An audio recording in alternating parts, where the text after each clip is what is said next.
좋아요. 안녕하세요. 안기옥 변호사입니다. 오늘 11번째 안기옥 변호사 김지영을 말하다에서는요. 요즘 사회적으로 이 코로나 때문에 모든 국민들이 스트레스에 정말 눌려 살고 있습니다. 어떻게 하면 우리가 이 스트레스를 잘 극복하고 우리 사회가 더 건강하고 행복하고 심리적으로 끈끈해지는가 하는 그런 아이디어를 얻는 시간으로 마련했습니다. 예, 오늘은 코로나 바이러스로 많은 고민들이 있으셔서 우리가 어떻게 하면 이 방역 체계를 심리적 방역까지 함께 할 수 있나 하는 것을 말씀 나누기 위해서 스트레스 전문가 김희원 박사님 모셨습니다. 안녕하세요. 네, 안녕하십니까. 네, 반갑습니다. 네. 네, 이렇게 또 스트레스 전문가고 맞잖아요. 네, 맞아요. 불러주셔서 또 네, 감사합니다. 우리가 코로나 바이러스가 아니라 하더라도 우리 삶에 있어서 스트레스는 피할 수 없는 것 같습니다. 그런데 그 스트레스가 말이에요. 우리 삶에 어떤 경우에는 좀 긍정적인 영향을 줄 것 같기도 한데 우리 그 전문가 입장에서 이 스트레스가 우리에게 주는 그걸 어떻게 받아들여야 되느냐? 과연 스트레스 없는 것만이 행복한 건가요? 적당한 스트레스가 없게 되면은 네. 이 마찬가지로 사람이 이제 이렇게 뭐 자극이 없는 것 같아지기 때문에 네.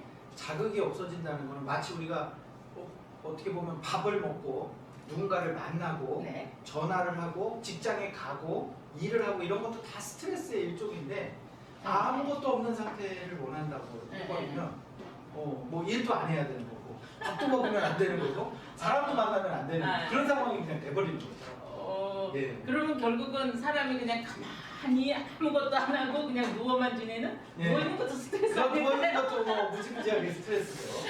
예, 그렇습니다.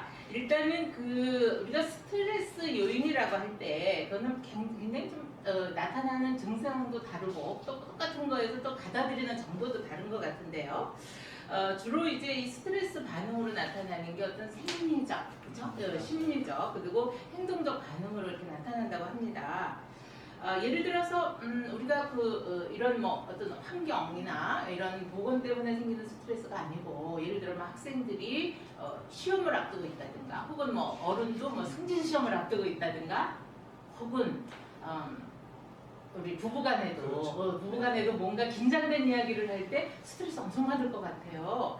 그런데 그런 거하고 어떻게 좀 다른가요? 이번 예를 들어 코로나 바이러스에 의한 스트레스하고. 일단은 이제 스트레스라고 하는 거는 네. 원인하고 이제 반응으로 크게 두 가지로 나누어져요. 원인과 반응. 그렇죠. 네. 이제 원인은 무엇 때문에 그런가라고 음. 하는 거죠. 그러니까 예를 들면 뭐 환경적인 것 때문에 그럴 수도 있고, 뭐 인간관계에서 오는 갈등 때문에 그럴 수도 있고 하니까 그런 게 원인인 거고. 네. 반응은 이제 우리가 알고 있는 불안함이라든가 우울함이라든가 뭐 그런 우리가 느낄 수 있는 뭐 혼란함이라든가 갈등이라든가 네. 이런 것들은 반응에 속하는 거예요. 그러니까 우리가 코로나 사태라고 하는 거는 이제 그 코로나19라고 하는 건 원인이 되는 거고 그거에서 오는 반응들, 그러니까 코로나 때문에 내가 불안한다든가 되게 우울하다든가 이런 것들은 반응에 해당하는 거죠. 예. 네. 그렇군요. 그런데 그 반응이라고 하는 것도 우리가 이렇게 보면은 좀 이렇게 좀 다른 게 나타나는 것 같아요. 예를 들어 속으로 느끼는 그 어떤 불안이라든가 이런 거 있지만 그걸로 인해서 다른 형태로 나타나잖아요. 예를 들어서 아까 이제 우울이다, 공포다, 분노다 이런 표현을 쓰셨는데 그거를 어떻게 또 해소하느냐.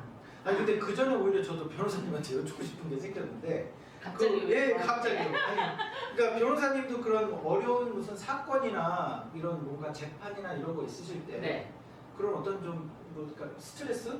긴장되거나 뭔가 좀 불안한 이런 거 혹시 없으셨어요? 왜 없겠습니까? 당연히 있죠. 특히 이제 변호사가 하는 일이라고 하는 것이 모든 게 이제 승패가 있는 거 아닙니까? 항상 우리는 확률은 항상 50%란 말입니다. 왜냐면 원고와 피고가 있으니까. 어떻게 하면 이거를 우리 측 의뢰인의 억울한 것을 풀어줄 수 있을까? 그러니까 주로 그 스트레스가 일하는 과정보다는 판결 선고를 앞두고 그 긴장도가 굉장히 높아지는 것 같아요. 그래서 어떤 때는 이거 잘 돼야 되는데 막 이런 기도하는 마음으로 하기도 하고 기다리기도 하고 하는데요.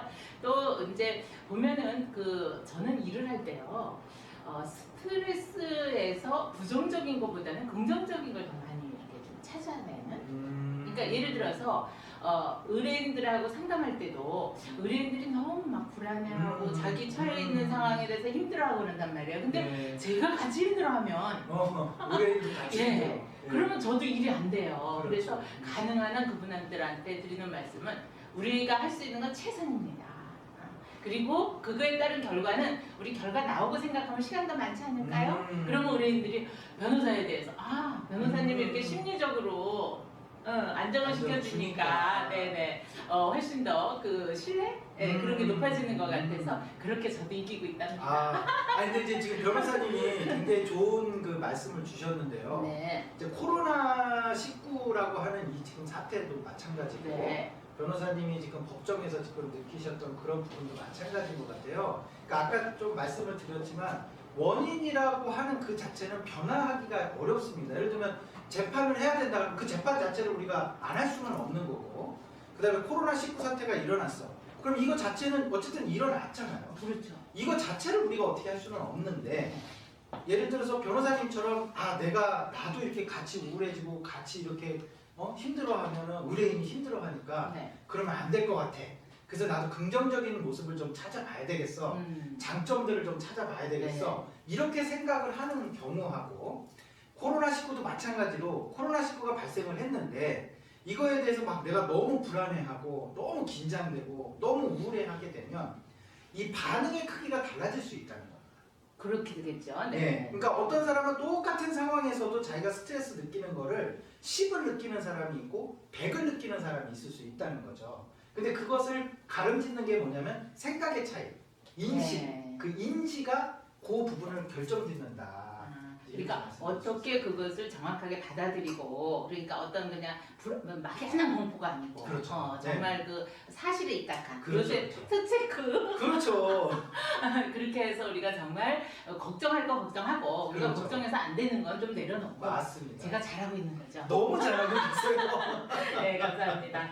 지금 그 네. 신종 그 코로나 바이러스 그 감염증 사태가 지금 뭐 거의 2달이 다 돼갑니다. 그런데 이제 국민들이 지금 불안해하는 것은 이걸 단순히 그 감염이 되냐 안 되냐도 물론 가장 중요한 거긴 하지만 그거보단 그걸로 인해서 일상이 막 정지된 것 같은 거예요. 그러니까 모임도 처음에는요, 제가 모임이 한두 개 이렇게 취소됐습니다 왔을 때 와 시간 벌었다 이런 느낌이 들더니 어머 이게 한 주, 네. 두 주, 막 한 달이 지나가고 재판도 지금 3월달 재판 거의 없거든요. 그러니까 갑자기 내가 할 일이 없네? 갑자기 뭐 실직 상태 실업자가 된 것처럼. 멍해지는 네. 물론 뭐 그래도 급한 상담은 오셔서 다 하시긴 하는데 그런 느낌이 든단 말이에요. 근데 우리가 그 이 스트레스가 지금 당장 내가 감염이 되지 않았는데도 이런 거를 이렇게 강하게 느끼는 그런 거는 어디서 오는 건가요? 이제 우리가 똑같은 그 원인을 두고서도 네. 결국은 제가 아까 말씀드린 것처럼 어떻게 인식하느냐에 따라서 반응의 차이가 올 수 있다 이렇게 네. 말씀을 드렸는데요. 우리가 실제로는 아마 잘 알고 계시겠지만 자동차 사고가 비행기 사고보다 훨씬 많은데도 불구하고 그렇죠. 네. 우리는 비행기 사고가 한 번 나면은 굉장한 그 공포심을 그렇죠. 느끼게 되잖아요. 혹시 변호사님은 그 사품백화점 문화 네. 알고 계시죠? 네. 한강다리도 막 좀 네. 옛날 사건이긴 한데 우리가 상상할 수 있는 그 범주가 아니었잖아요. 백화점이 무너진다든가 다리가 끊어진다든가 비행기가 사고가 난다든가 이런 건 좀처럼 상상하기가 좀 힘들었는데 코로나19도 좀 마찬가지로 우리들이 늘 일상적으로 좀 접할 수 없었던 그런 것들이 발생함으로 인해서 훨씬 더 공포감을 좀 크게 느끼고 있지 않는가. 그러니까 세상에 처음 경험해보는, 그렇죠. 겪어보지 않은 거라 그런 것 같습니다. 그 최근에 그 리서치 결과를 보면 이 그 코로나 관련된 뉴스를 접할 때 우선 이제 불안감이 제일 크긴 하죠. 그러나 그 뒤를 따르는 게 뭐 분노, 그렇죠? 그 다음에 뭐 충격, 공포, 막 이런 것들인데요. 특히 이제 이 코로나로 인해서 사망자가 늘어나고 또 마스크는 구할 수 없고 사회적 격리, 자가 격리는 하라 그러고 이런 것 때문에 사람들이 더 많은 그 스트레스를 받는 것 같아요. 어제 그 교회도 예배드리러 갔더니 뭐 2m를 떨어져라 이제 그런 것도 써놓은 거를 봤는데요. 이렇게 사회적 거리두기는 그 위생상 당연히 필요할 것 같은데 우리가 심리적 거리까지 두서는 안 되잖아요. 그래서 우리가 사회적 거리두기를 극복하고 심리적 거리는 좀 이렇게 밀착시키는 방법이 있으면 좀 지혜를 나눠주세요. 아니 오히려 저는 변호사님한테 여쭙고 싶은데 교회 가서 이렇게 2m씩 떨어져서 사회적 거리두기를 하실 때 그 느낌이 어떠셨어요? 일단은 이제 두 가지 생각이죠. 첫째는 보건당국의 그런 방역 체계에 협조를 해야 된다라고 하는 거에 대한 것도 있지만 만약에 우리가 이렇게 떨어져 앉아 있으면 어떤 느낌일까 이런 생각이 많이 들었어요. 근데 장단점이 있을 것 같아요. 그러니까 단점은 나하고 친한 사람하고 가까이 못 앉는다고 하는 네. 그런 단점이 있는 반면에 장점은 별로 안 친한 사람하고 그래서 제가 거기에서 느낀 것은 이 심리적 거리라고 하는 것은 결국은 우리가 꼭 이 방역이 아니라 하더라도 우리가 이렇게 밀착하는 것은 이제 다른 방법을 통해서 꼭 이 물리적 거리 격리가 아니고 다른 걸 통해서 해야 되냐 이건 제 생각이고요. 전문가 의견을 들려주시라고요. 네, 심리적 거리두기, 뭐 사회적 거리두기로 인한 심리적 거리두기. 네. 그런데 지금 이제 말씀 주신 것처럼 사회적으로 거리를 둬야 되는 건 지금 맞는데 그렇죠. 심리적으로까지 거리를 둬버리면 어떻게 해야지 이제 이런 생각이 드는 거잖아요. 멀어질까봐. 그래서 이제 요거를 조금 말을 이제 저희들 용어로 조금 바꾸면 심리 지원이라는 표현이 저는 조금 더 적절한 것 같아요. 심리 지원. 그렇죠. 그래서 우리가 다른 사람 지금 대구에 계시는 분들이 굉장히 좀 고생 많이 하고 네, 계시잖아요. 네, 맞아요. 네, 또 네. 확진자도 많고 정말 활동도 굉장히 위축돼 일찍돼 있고 근데 우리가 그런 분들을 지금 응원하는 마음, 응원해주는 그런 마음들이 심리적으로 지원을 해주는 거죠.